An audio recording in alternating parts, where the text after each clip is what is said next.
Venus is closer to Earth than Mars, similar in size and gravity, and seems like the logical first target for terraforming.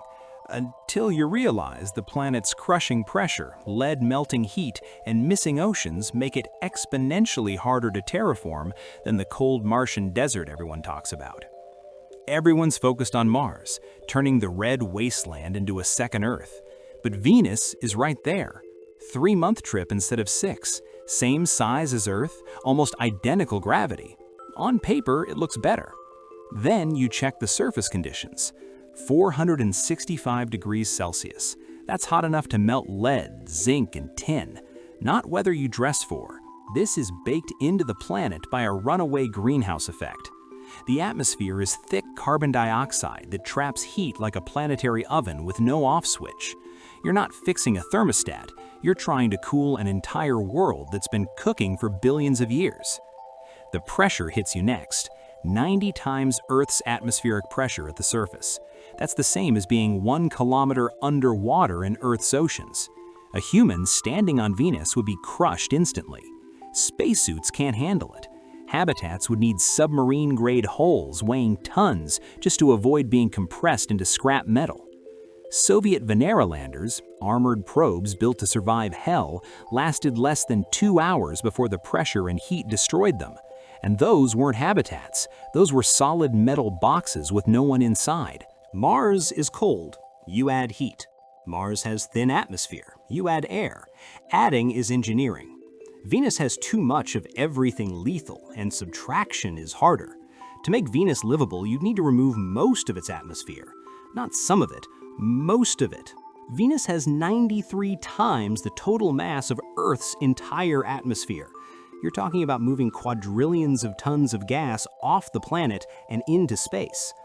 Let's check the numbers. Earth's atmosphere weighs about 5 billion tons. Venus has 93 times that.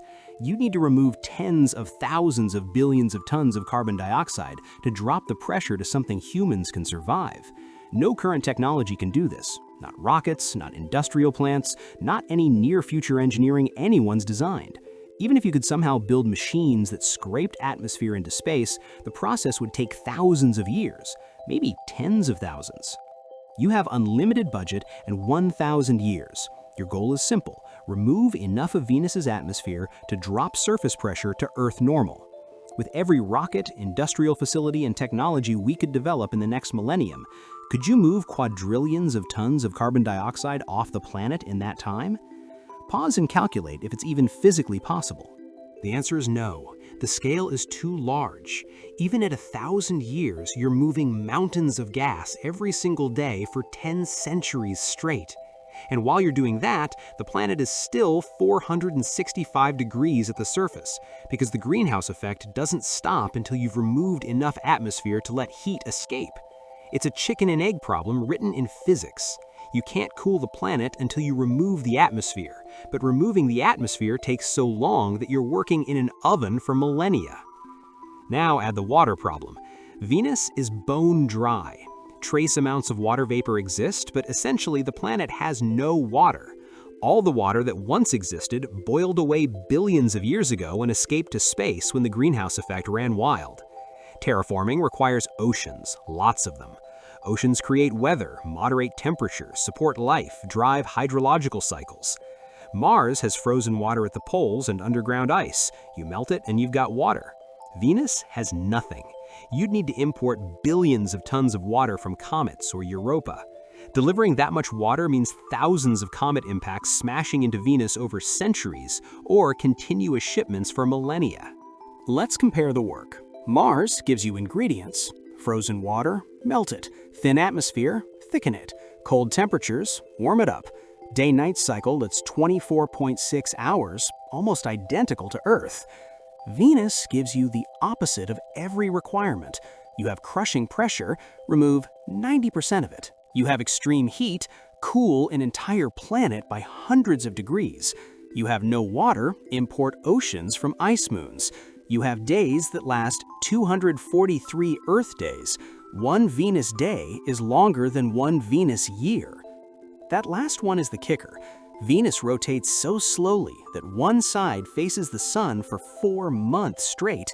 If you thin the atmosphere to make the surface livable, you create extreme temperature swings between the day side and night side. 4 months of baking sun, 4 months of frozen darkness.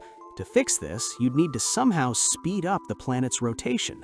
That's not engineering, that's changing the spin of an entire world. The amount of energy required is staggering, like trying to stop Earth's rotation and restart it faster. We don't have technology for that. We don't even have theoretical plans.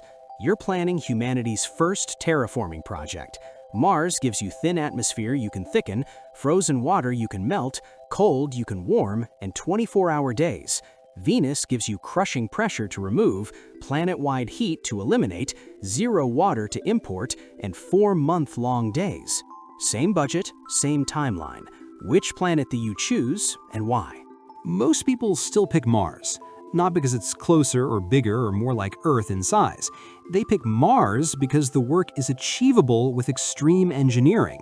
Venus requires technology that doesn't exist and might never exist. Addition problems scale with human effort. Subtraction problems at planetary scale hit physical limits fast. The only semi-plausible approach to Venus is cloud cities. 50 kilometers up in the atmosphere, the pressure drops to Earth normal and the temperature becomes survivable. You wouldn't live on the surface. You'd live in floating habitats drifting in the upper atmosphere. It's colonization, not terraforming.